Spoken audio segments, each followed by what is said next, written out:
It's Chinese New Year, and 2008 celebrates the Year of the Rat. Did you know that Manchester's Chinese community is the second largest in Europe, the first being London? So I'm thinking British, I'm thinking Chinese. Let's go to Hong Kong. Seems like a fair compromise, don't you think? Hong Kong is a 13-hour flight from the UK. Our route took us via Helsinki over the Northern Hemisphere, and although we travelled through the night, we gained time as Hong Kong is 8 hours ahead. Hong Kong Island is located at the tip of southern China, at the Pearl River Delta region, and is the only Asian city to be classed by National Geographic Traveller magazine as one of the 50 essential travel experiences of a lifetime. With a population of 6.9 million, predominantly of Chinese descent, parts of urban Hong Kong are among the most densely populated areas in the world. A must for every visitor to the island and a popular way to keep fit is take part in the traditional Chinese practice of Tai Chi, an ancient martial art and an intrinsic part of Chinese culture. The graceful movements help to balance the yin and the yang, doing as much for the mind and soul as for the body. William Ng is one of Hong Kong's best-known masters, sometimes accompanied by his wife Pandora. For the last 8 years, you can find William down on the waterfront, where everyone from tourists, commuters and passers-by are welcome and encouraged to join in. May I ask you, how long have you been practicing Tai Chi? Oh, for a very long time, you know, Tai Chi and exercise. When I was young, I took Tai Chi as an exercise. And about 20 years ago, I sat for an exam and got a certificate to become a qualified instructor to promote Tai Chi to foreigners. Could you explain to me what the yin-yang system is, the philosophy behind it? It's very comprehensive in meaning. In the philosophical sense, it explains everything in the universe. It treats the universe as a unity. And Tai Chi is also a physical exercise which is beneficial to both our body and mind. By practicing Tai Chi regularly, we can get many benefits from it. It can improve the circulation of blood. It can regulate digestion. It can balance the function of internal organs and systems. And it can make our joints, limbs and bones stronger, elastic and more flexible. And it can calm our emotion too. How important is it to Chinese culture and Chinese tradition that Tai Chi is still being practiced today? This is a very good exercise. This is a part of our life. You can see many people doing Tai Chi in the park in the morning in Hong Kong and in China. And you practice with your wife as well, which must be good. Yes, we've been practicing Tai Chi for many years. She can keep an eye on you, she knows where you are. Yes, this is a part of our life, our daily life. It's a very good way to start the day. It's a great way to start the day. Thank you very much for speaking. You're welcome. I feel privileged to be able to thank you. Oh, very smart gentleman. Very smart. Thank you very much. Feeling like Jet Li on Valium, I decided to improve my well-being further with a visit to a Chinese medicine store. Exotic ingredients such as ginseng, deer antlers, snake gallbladders, dried fish and herbs are often used as part of the exotic prescriptions. A typical prescription might include up to 20 herbs and other restorative compounds which are boiled for a set amount of time to make medicinal tea. I wondered what the doctor would have prescribed for me. No doubt something that would make a Bush Tucker challenge look like a Mickey D's. We're at the Good Spring Chinese Herbal Pharmacy, right in the centre of Hong Kong, where they practice traditional medicines with traditional herbs. You don't have a very good, you don't have enough sleeping. I don't have enough sleep. Sleeping quality is not so good. Okay. Inside your heart is a little bit, the temperature of your heart is a little bit higher than normal. That's why you can't sleep so well.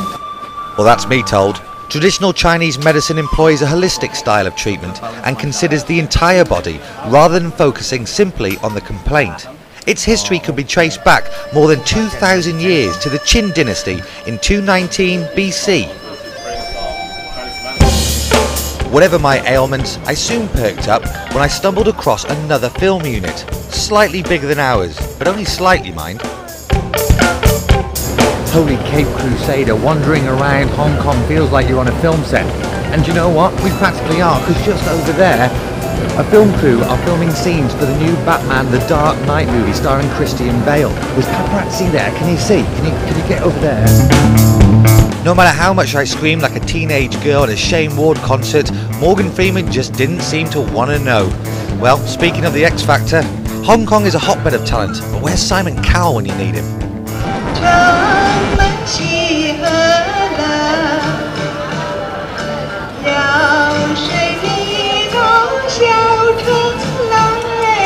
And who can travel thousands of miles without doing some shopping, which is a national pastime in Hong Kong, with shops and markets open till 10 o'clock at night, 7 days a week. I think I've got my work cut out for me. On the south side of the island, the historic Stanley Market is a shopper's haven, with a bargain everywhere you look. Right, so it's 15 Hong Kong dollars to a pound. These 16. Oh, 16 Hong Kong dollars to a pound. These sneaks are $549, which equals, let me just get my Carol Waterman brain It's going. £35. £35. Thanks, Carol. Good price, yeah? That's very good price, yeah. 35 quid, yeah, not to be sniffed at. And these are special 2871s. That's brand new arrival. Brand new arrival. See, look at this. Beautifully ornate. And this was made from the inside. It's that needle, well, really delicately crafted from the inside out. I'm not sure what it does, but it looks magic. Naturally, the shopping, beaches and way of life has proved very appealing to people who want to change their lives and move out to Hong Kong. When I was in Stanley, I met up with Mancunian expat Paul Hilton. He moved to Hong Kong 9 years ago. His friend Robert Carroll moved over from Salford 20 years ago, but there were still some things they missed about Blighty. I miss the living space. Living space is one thing over here. It's it's a premium, so you find that you're paying a lot of money just for something less than 800 square feet. I don't miss waiting 45 minutes for a bus and then it don't turn up. I'd like to say Happy New Year to all my friends and family back home. Mum, Dad, Michael, Warren, Becky, Claire. There's loads actually. I don't want to give you a full list. Yeah, basically my family really and friends. So Happy New Year to you guys. Wish you were here. Rob? Yeah, my friends and family, Christine, Brian, Christina and Gary, my son Robert, my son Stuart, Diana, my daughter, and everyone at Pikeville Golf Club. I do miss the golf over there. One thing those boys will be missing is a good British brew, but we hold our hands up to the Chinese when it comes to tea making. Find out how to make the perfect cuppa after the break.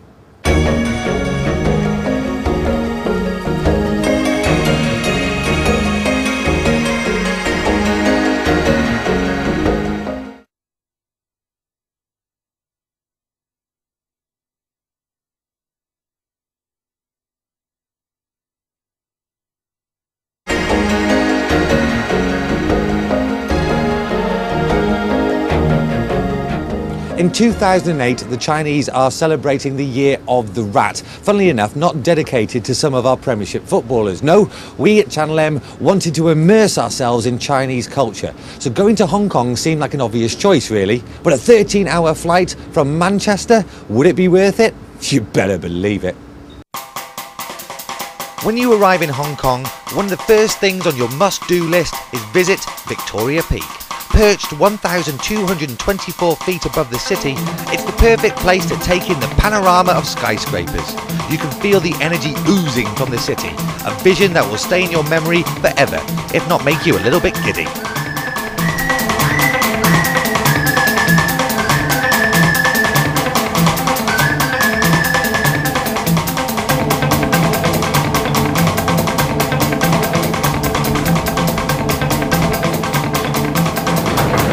The longest outdoor escalator in the world, 800 metres long, situated here in Soho, and a real practical mode of transport for commuters. By 10 o'clock in the morning, the escalator is going down so people can make their way to work. From 10 onwards, it goes up, and it takes it from central up here into the mid-level. And Vanessa just pointed out something really interesting. Though this is Soho, it's quite possibly the cleanest Soho you're ever likely to see.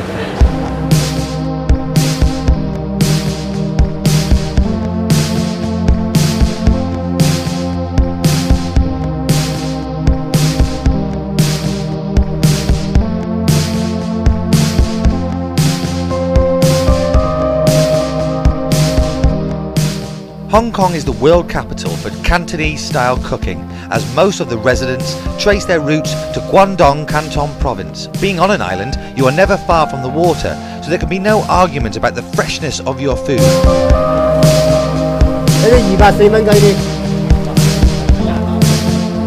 Lively street-side noodle or snack stalls known as Dai Pei Dong have something to tempt your taste buds on every corner, so you can be sure that you're never far from your next meal. Deep-fried delicacies and fish balls are served hot and fresh, so be prepared to get stuck in and be prepared to be adventurous. Well, what do you recommend, Fred?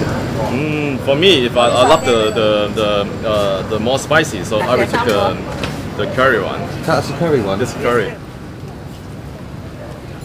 A ball of fish Yes.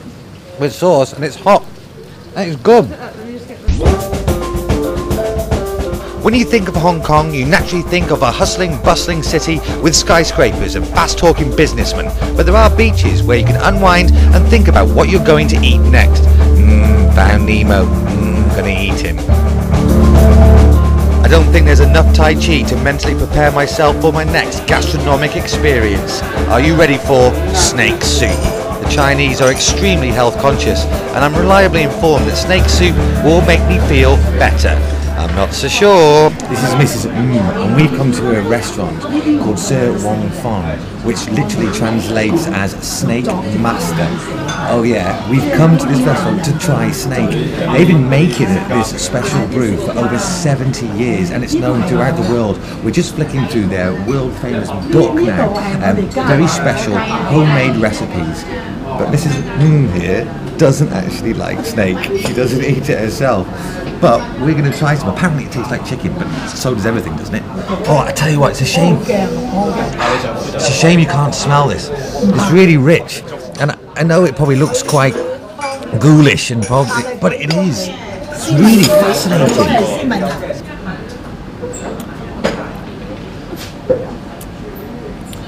Wow. As you say in my country, bellissimo.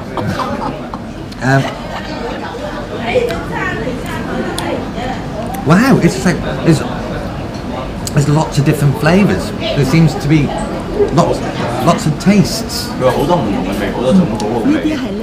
At home we see all these kind of survival documentaries of how to look after yourself in the wild, and you see all these kind of explorers eating snake and stuff, and it all looks quite, you know, exotic and a little bit scary, but actually when you get down to it and eat it, like you said, Fred, it tastes like chicken.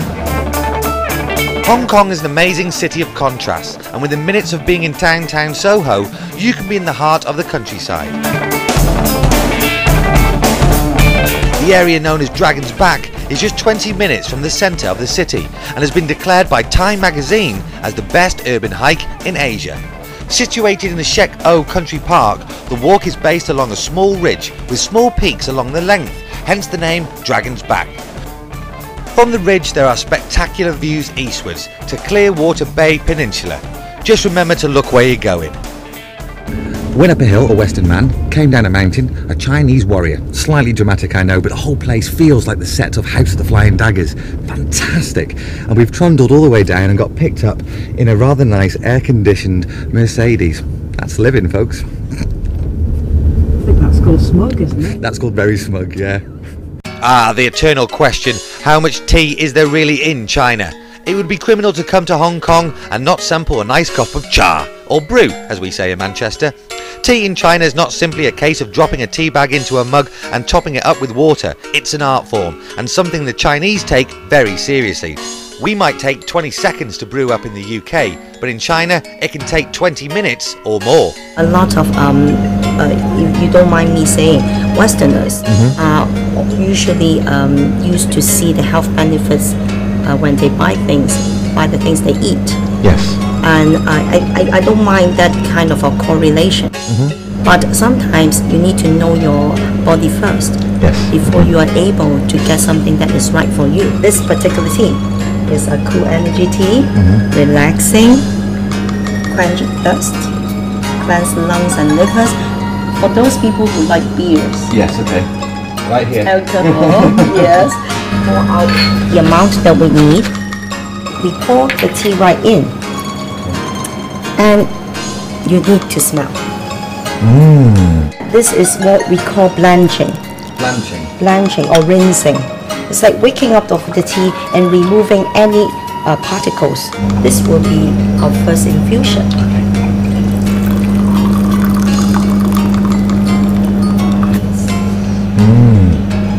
Isn't it good? It's refreshing. So we just pour a small cup. Cheers. Beautiful. Very refreshing. Thank you very much. Wow. After being filled to the brim with tea, it's time to head back to the hotel for a leisurely lie down. Pillow menu. Long pillow, buckwheat, non-allergic, bolster and foam. Posh, hey? Ever woken up in a hotel room in a foreign land and been a little bit bemused, disorientated, not entirely sure where you were? Well, that's what happened to me on the first morning here in Hong Kong. That was until I opened those curtains and saw that view. Goodness gracious me. Never was a name more apt for a hotel here in Hong Kong. I'm staying in the Cosmopolitan, 25 floors up, which overlooks that impressive view, which is the Happy Valley Racecourse, part of the Hong Kong Jockey Club. Now, racing here in Hong Kong is really, really popular, as is football. You can see the pitches out there, and over there, a few tennis courts, and it really is like watching TV from your own hotel room. A very impressive view indeed, and a fantastic hotel, rather cosy. Now, if you don't mind, I want to get back to my pillow menu. No matter how much I tried, pestered, nagged and moaned, they wouldn't let me on a real horse over the Happy Valley Racecourse. So instead, I've come to the Osin room, which has got all the gadgets and gizmos you could possibly want for a good massage. As you can see, I'm cantering away. It's fantastic, and what I've really noticed about Hong Kong is massaging is really, really important, very, very popular. Vanessa had her feet done the other day at FootJoy, and she's been banging on about how gorgeous her pins are ever since. Now, Vanessa never leaves home without her eye mask, but I bet she's never tried on something like this. What a pair of bins. These are glimmers to behold, massaging your eyes by using, there's heat, I've got vibration on at the moment, I don't know if you can quite hear it. I'm going to try the heat one, and this, I think it's just going to warm up top of the face here. I bet I look cool, don't I? No.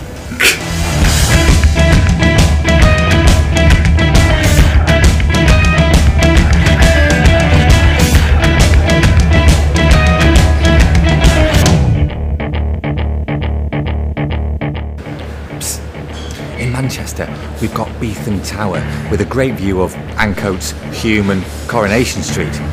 Hong Kong's equivalent is Aqua. Check out the view over there, truly spectacular. This place is so exclusive that you have to book well in advance. In fact, it's so exclusive, the only reason we're allowed in is that it's not even open yet. It's stunning. One of the reasons why I love coming to work. I love my job as it is, but to be able to come and work in a restaurant that is as fantastic as this, with views like this, you can't go wrong. Hong Kong, as you've probably seen over the last few days, is a great place to be. The energy is palpable, and it's a very exciting place to be. At night is the best time to come. The view in the daytime can be slightly hazy like now, but in the evenings it is out of this world. I don't think it's surpassed by anywhere.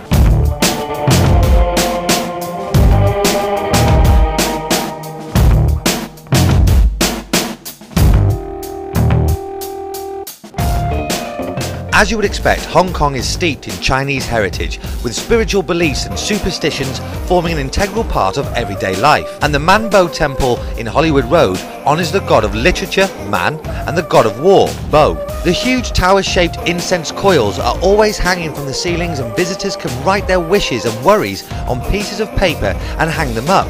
The smoke of the burning incense creates a mysterious and peaceful environment and is a great place to visit if you want to promote health, happiness and torture. Let's face it, who doesn't? Oh, it's the people making their wish, okay? For a large quantity of incense, that can burn last for 1 month. Okay, lots of people love to make their wish. First, they put the name, and second, they write down their wishes. Oh, okay. Yep. Okay, we've boarded the Star Ferry, which leaves Hong Kong over to Kowloon from 6 in the morning till 12 at night. And this old girl has been sailing these seas for well over 100 years. And this boat is packed, as it is every 8 minutes of the day on this strip of water. The journey only takes 15 minutes or so, but it's a great way to soak up this magnificent city by night. Vanessa lives in Knutsford. This is Knutsford Terrace. That's how we managed to wangle this trip to Hong Kong. It's all about this strip, which is hugely popular with tourists and Hong Kongers alike. A real variety of food here, lots of fusion, lots of drinking, lots of merriment, and a real tourist attraction. So, hey, when in Rome, let's go get involved. After all, that's why we're here. Knutsford Terrace. Here we come. Jody Chung is one of the kings of the restaurant scene in the city and told me why Hong Kong is such a gastronomic delight. Boy, does he own a fair few eating houses. I have all 40 restaurants, about 20 different cuisines. Just along Knutsford Terrace, I have 9 different cuisines. What kind of food? I have a Spanish, I have a Turkish, I have a French, a Thai and Vietnamese, a Russian, and a Cuban wine and cigar bar, and a Korean. This is the Chinese restaurant I have on Earth, and also a Japanese. I think British have done a lot for Hong Kong. I don't think we should forget that. That's our background, and it made Hong Kong the way it is today. So I think a lot of people still appreciate that. They still like the British way. So we like anything that Western. We welcome. So I think British is. The culture, everything about the pubbing, you know, that's how Hong Kong people learn how to go pubbing to the British. Good pubbing here. Yeah, that's right. Very good pubbing. Yeah. When you come to Asia, to Hong Kong, have your mind open. Have an open mind, because you will never find anything like this anywhere in the world except in Hong Kong. I couldn't come to Hong Kong without paying tribute to the late, great Bruce Lee, a legend in the world of martial arts and Hong Kong action cinema. We're on the Avenue of Stars, celebrating over 100 years of Hong Kong cinema. But let's run through some of the great films. For example, there's The Game of Death, there's The Enter the Dragon, there's Fist of Fury, there's... Am I starting to bore you?